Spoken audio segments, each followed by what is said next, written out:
Hi friends, welcome to our channel. இப்போ நம்ம பார்க்க போகிற வீடியோ என்ன அப்படின்னா, பாலிட்டிக்கு எல்லோரும் இந்த பிரதேஷ் பப்ளிகேஷன் புக்கு வாங்கியிருப்பீங்க இல்லையா? அந்த பிரதேஷ் பப்ளிகேஷன் புக்கு எல்லாருமே வாங்கியிருப்பீங்க. மேக்ஸிமம் நிறைய பேர் வாங்கியிருப்பீங்க. இந்த பிரதேஷ் பப்ளிகேஷன் புக்கை நிறைய பேர் வாங்கியிருப்பீங்க. ஏன் எதுக்கு வாங்கியிருப்பீங்க கேட்டால், இப்போ இதுலேருந்து கொஷின்ஸ் கேட்டிருக்காங்க அப்படிங்கிறது. அதனால தான் இந்த புக்கு எல்லோரும் வாங்கியிருக்கீங்க. புரியுதா? சரி, இப்போது இந்த புக்கு வாங்கிட்டு நம்ம அத்தனையும் படிக்கணுமா அப்படிங்கிற ஒரு கேள்வி இருக்குது. என்னடா இத்தனையும் படிக்கணுமா அப்படிங்கிற ஒரு கேள்வி இருக்கும். இந்த புக்கில் அத்தனையும் படிக்கணும்னு அவசியம் இல்லை. புரியுதுங்களா? செப்பரேட்டாக நம்ம படித்தாவே போதும். செப்பரேட்டாக படிக்கணும். அதை விட்டுட்டு நீங்கள் குரூப் 4க்கு ரெடி ஆகிற ஒரு வேளை நீங்கள் குரூப் 4 ரெடி ஆகிறீங்க அப்படின்னா நான் சொல்கிறது பார்த்தா போதும். இல்லை நீங்கள் குரூப் 2 குரூப் 1 ரெடி ஆகிறீங்க அப்படின்னா என்ன பண்ணணும்னா மொத்தமாக தான் படிக்கிற அளவுக்கு நிலமையில் இருக்குது. ஸோ அதனால் நீங்கள் என்ன பண்ணுறீங்கன்னா இந்த குரூப் 4க்கு ரெடி ஆகிறவங்க இதை பார்த்துக்கோங்க. நம்ம குரூப் 4 பேசிட்டு பார்த்தாவே போதும். அத்தனை பார்க்கணுன்னு அவசியம் இல்லை. ஓகேயா? இப்போது இந்த புக்கை இப்போ பார்த்துட்டிங்க அப்படின்னா, இப்போ இதை என்கிட்ட இது இண்டெக்ஸ் பேஜ் மட்டும்தான் இருக்குது. ஓகேவா? இப்போ என்ன பண்ணலாம் அப்படின்னா, ஃபஸ்ட்டு யூனிட் இருக்குல்ல, ஃபஸ்ட்டு யூனிட்டில் பாருங்கள், இந்திய அரசியலமைப்பில் வரலாற்றின் தாக்கம் இருக்கா? இந்திய அரசியலமைப்பு வரலாற்று தாக்கம் இதெல்லாம் நமக்கு தேவையே கிடையாது. இது அரசியலமைப்பு எப்படி உருவாச்சுங்கிறது நீங்கள் பார்த்துக்கலாம், போதும். ஆனால் நமக்கு தேவை என்னென்னா, இந்திய அரசியலமைப்பு தோற்றம் தான் நமக்கு தேவை. அந்த வரலாறுல என்னமோ வந்துட்டு போகுது. ஓகேவா? இது தேவைன்னா தேவையில்லைன்னா ஃபுல்லாக தேவையில்லாமல் போகாது. என்னென்னு மட்டும் தெரிஞ்சு வச்சுக்கலாங்க. 1947 இருக்குல்ல, அது என்னென்னு தெரிஞ்சு வச்சுக்கலாம். அதோட சரியே ஒழிய அத்தனையும் படிக்கணும்னு நமக்கு அவசியம் கிடையாது. இப்போ அரசியலமைப்பின் தோற்றம் வருதுல்ல, அரசியலமைப்பின் தோற்றம் அப்படின்னு என்ன பண்ணணும்னா, இப்போ நான் அந்த அரசியல் நிர்ணய சபை இருக்குல்ல, அங்கே என்னென்ன குழு இருந்துச்சு அதை கொடுத்துருப்பாங்க. இது ஜஸ்ட் நம்ம தெரிஞ்சு வச்சுக்கலாம். நமக்கு எங்கேருந்து ஸ்டார்ட் ஆகுது அப்படின்னா பார்த்துக்கோங்க, இந்திய அரசியல் முகவுரை இருக்குல்ல, இதுலேருந்து தான் நமக்கு ஸ்டார்ட் ஆகுது. முகவுரைனா என்ன அப்படிங்கிறது நம்ம ஸ்கூல் புக்கில் பேசிக்காக தான் கொடுத்துருப்பாங்க. இது நீங்கள் ஸ்கூல் புக் ஃபஸ்ட்டு ஒன்று சொல்கிறேன், தெளிவாக கேட்டுக்குங்க. ஸ்கூல் புக்கை பார்த்துக்கோங்க ஃபஸ்ட்டும். சரியா? அவங்க அவுட் சோர்ஸ் கேட்டாலும் எதை கேட்டாலும் சரி, ஃபஸ்ட்டு நம்ம பார்க்க வேண்டியது ஸ்கூல் புக் மட்டும்தான். அதை விட்டுட்டு வேறு எதுன்னு பார்த்தீங்கன்னா அது வேஸ்ட்டு. இப்போ நீங்கள் ஒன்றும் இல்லை, இப்போ என்ன பண்ணலாம் அப்படின்னா, முகவுரை நீங்கள் ஸ்கூல் புக்கில் இந்த சிலபஸ் டாபிக் வரும்போது முகவுரை எடுத்துக்குங்க. சரியா?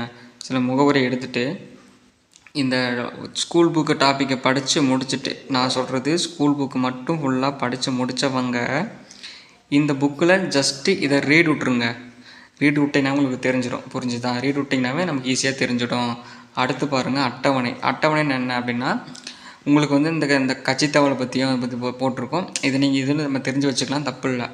இப்போ நம்ம முக்கியமாக பார்க்க வேண்டியது என்னென்னா, இந்த அரசியலமைப்பு பகுதிகள் தான் முக்கியமாக பார்க்கணும். 22 பகுதிகள் இருக்கா அப்படிங்கிறது ஃபுல்லாக பார்க்கணும். அடுத்து பார்த்திங்கன்னா, இந்த வழக்கெல்லாம் இருக்குல்ல, இந்த வழக்கு பார்க்கணும். ஒன்று சொல்கிறேன், நீங்கள் பிஒய்க்யூ கொஸ்டின்ஸ் ஃபஸ்ட்டு பார்த்துட்டிங்கனாவே நமக்கு ஈஸியாக ஃபினிஷ் ஆகிடும். இந்த புக்கு வச்சுருக்கிறவங்க பிஒய்க்யூ கொஸ்டின்ஸ் எடுத்து பார்த்தீங்கன்னா, டாபிக் வைஸ் பிஒய்க்யூ யாராவது போட்டிருப்பாங்கல்ல, அதை எடுத்து பார்த்து இப்போ சுரேஷ்லேயே விட்டுருக்காங்க, பாலிட்டிக்கு புக் விட்ருக்காங்களா. இப்போது என்ன பண்ணணும்னா, ஸ்கூல் புக் கொஸ்டின்ஸ் நமக்கு பார்த்தாவே தெரிஞ்சுடுதா ஸ்கூல் புக் கொஸ்டின்னு. இப்போ ஒரு வேளை ஒரு கொஷின் வெளியே போயிருக்காங்கன்னா அது எந்த கொஷின்னு பாருங்கள். அந்த கொஷின் ஒரு வேளை இந்த இந்திய குடியுரிமை சட்டம் நம்ம திருத்த சட்டம் இருக்குல்ல, அதில் 55 இது நம்ம ஸ்கூல் புக்கில் இருக்குது. இப்போ இதை ரிலேட்டடாக வேறு ஏதாவது டிஃப்ரெண்ட்டாக கொஷின் கேட்டிருப்பாங்க. அந்த கொஷின் இந்த புக்கில் இருக்கான்னு பார்க்கணும். அப்படி இருந்துச்சு அப்படின்னா ஓகே. இந்த மாதிரி தேடி எடுத்து நம்ம படிக்கும்போது பிஓக்யூ படிச்சுட்டு இந்த புக்கில் படிக்கும்போது சீக்கிரம் ஈஸியாக ஃபினிஷ் பண்ணிடலாம். புரிஞ்சுச்சுங்களா? அத்தனையெல்லாம் கசகசன்னு படிச்சுட்டு இருக்காதிங்க. சரியா? ஸ்கூல் புக்கு ஃபஸ்ட்டு படிங்க. ஓகே, ஸ்கூல் புக்கை படித்து முடிச்சுட்டு உங்களுக்கு ஸ்கூல் புக் படிக்கிறதுக்கே டைம் ஆகிடும். அதை படித்து டைம் இருக்கிறவங்க இந்த குடியுரிமை அதெல்லாம் பற்றி பெறுதல் எழுத்தெல்லாம் நமக்கு தெரியும் தானே. அப்போ இந்த ஒட்டை குடியுரிமை இரட்டை குடியுரிமை எல்லாமே ஸ்கூல் புக்லேயே பேசிக்காக கவர் ஆகிடும். இந்த புக்கு நீங்கள் ஜஸ்ட்டு ரீட் விடும்போது நமக்கு தெரிஞ்சிடும். ஸ்கூல் புக் கண்டென்ட்டு அந்த கண்டென்ட் வெளி கண்டென்ட்டு தெரிஞ்சிடும். ஸோ இந்த புக்கில் இருக்கிறதெல்லாம் ஜஸ்ட்டு என்னென்னு தெரிஞ்சுக்கிட்டாவே நம்ம போதுமானது. ஏன்னா இது எல்லாமே ஸ்கூல் புக்கில் நம்ம கவர் பண்ணிவிடுவோம். ஏன்னா 11th 12th பாலிட்டி அவ்வளோ கடலாட்டு இருக்கும். நமக்கு அதை ஈஸியாக ஃபினிஷ் பண்ணிவிடும். புரிஞ்சுதுங்களா? எல்லாம் இப்போ பார்த்துட்டா பாலிட்டி பொறுத்த வரைக்கும் இந்த இதில் எல்லா டாப்பிக்கும் நம்ம படிக்கிற மாதிரி தான் இருக்குது. புரிஞ்சுக்கோங்க, எல்லா டாப்பிக்குமே நம்ம படித்து தான் ஆகணும். ஆனால் எல்லா டாப்பிக்கும் இத்தனையும் படிக்க முடியுமா அப்படிங்கிறது அது வாய்ப்பே கிடையாது. இப்போ என்ன பண்ணலாம் அப்படின்னா, ஸ்கூல் புக்கு நான் சொல்கிறேன்ல, நான் மறுபடியும் சொல்கிறது அதுதான்.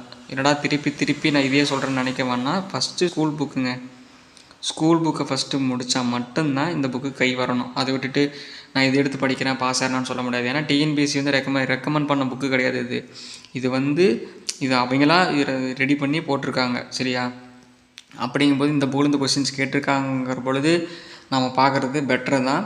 உங்களுக்கு அத்தனையும் பார்க்காதீங்க, தயவு செஞ்சு சொல்கிறேன். அத்தனையும் பார்த்துட்டு டைம் வேஸ்ட் பண்ணிருக்காதீங்க. ஸ்கூல் புக் படிங்க, படித்து முடிச்சுட்டு பிஒய்க்யூ கொஸ்டின்ஸ் பாருங்கள். பிஒய்க்யூ சரியா, பிஒய்க்யூ கொஸ்டின்ஸ் பார்த்து முடிச்சதுக்கு பார்க்கவே இந்த புக்கை பார்க்க ஆரம்பிச்சிருங்க.